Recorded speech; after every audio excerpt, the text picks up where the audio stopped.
The world is an open book where anyone can see a tweet or a post and make a comment on it, with a chance that the person that you sent the message to will respond. The NBA is a prime example of this. Every day, players get on Twitter and they are attacked with tons of negative comments, along with some positive ones. We live in a world where you can reach almost anyone, whenever, wherever. When we learned about objectivity and just the facts, we learned about balance and how we saw racism with Ida B. Wells, and we still see it in the NBA today. If it's in stadiums like when Jazz fan made racist comments to Russell Westbrook and then was banned from the NBA for life, or if it's racist comments online with people telling Joel Embiid they wouldn't listen to his post-game interviews because the way he spoke.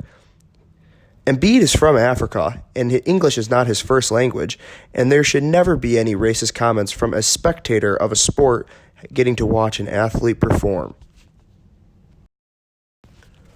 In Like War, there is a chapter on finding the truth and that it is out there.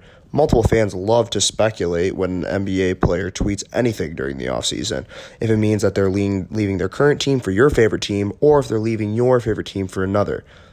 Isaiah Thomas did this a couple years ago when he tweeted eye emojis during the NBA season.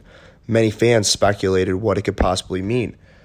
For Thomas, he had just got done playing a year where he had lost his sister and put everything that he could into the Boston Celtics. They had a great offseason and added another great player in Gordon Hayward. But the Celtics did not think that Isaiah Thomas was the answer and traded him for Cavs point guard Kyrie Irving. Thomas was destroyed and broken by this information after he gave everything he had to the city of Boston. Isaiah Thomas went on to play for the Cavs for a little bit and now has bounced around from team to team.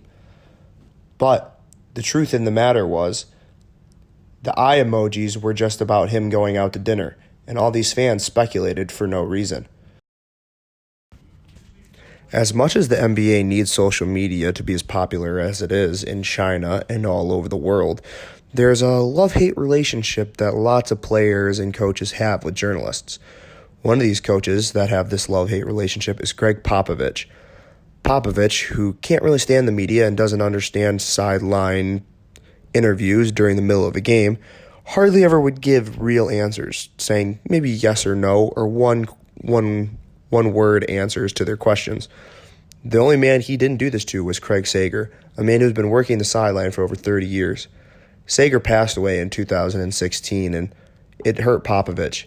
He now tries to be nicer with the media, but still can't stand him sometimes, as Popovich has gone through a lot in his own personal life. The media also gives athletes a platform to speak on what they are passionate about.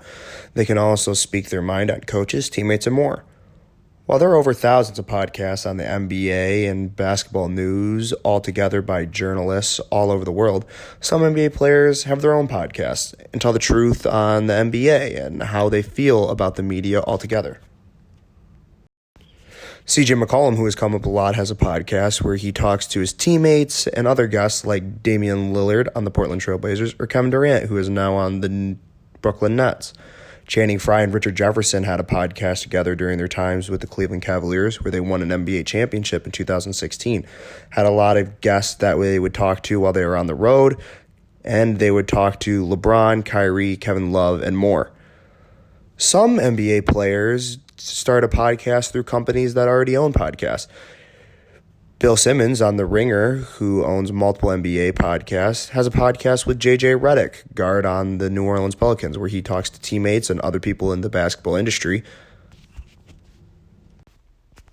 A big reason why I think NBA players have podcasts is to combat false rumors about themselves. Lots and lots of NBA players hear every day how they're being traded to different cities constantly. Lonzo Ball heard rumors that he was going to be traded to New Orleans for Anthony Davis for months and months and months. And that finally did come true. But in CJ McCollum's case, he was hearing rumors that he was going to be traded to the Cleveland Cavaliers for Kevin Love in 2017. It's now 2019, and CJ McCollum is still on the Trailblazers, and Kevin Love is still on the Cavaliers. Some of these pseudo events can be true, others can be made up. It's not real news, but it's important to some people.